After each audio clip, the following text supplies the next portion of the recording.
Good morning everyone. So మేము రీసెంట్గా వరంగల్లో ఉన్న వెయ్యి స్తంభాల గుడికి వెళ్ళాము. అంటే ఏన్షియంట్ టెంపుల్స్ చూడడానికి ఐ ఫిస్ట్ ఉంటుంది కదా. సో వి ప్లాన్ అంటే మరి ముందుగా ప్లాన్ చేసుకోలేదు, అప్పటికప్పుడు ప్లాన్ చేసుకొని and we went there. And వెళ్ళగానే ఎంట్రన్స్ అంత నీట్ అండ్ గ్రీన్ ఉండింది. సో వెళ్ళగానే లెఫ్ట్లో ఒక చిన్న పాండ్, అందులో తాబేలు అవి ఇవి ఉన్నాయి. And we were amazed seeing the temple.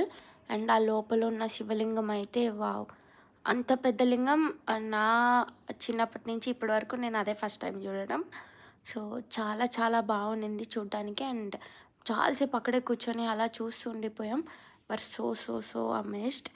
And yeah, వరంగల్కి నేను ఫస్ట్ టైం వెళ్ళటం. So Warangal is quite good. So అక్కడి నుంచి ఇంకొక అమ్మవారి టెంపుల్కి వెళ్ళాం. So stay tuned for that video as well. So just let's have a look around. So ఇది ఎంట్రన్స్లో ఉన్న డీటెయిల్స్ అన్నమాట. So yeah, that is all. Thank you.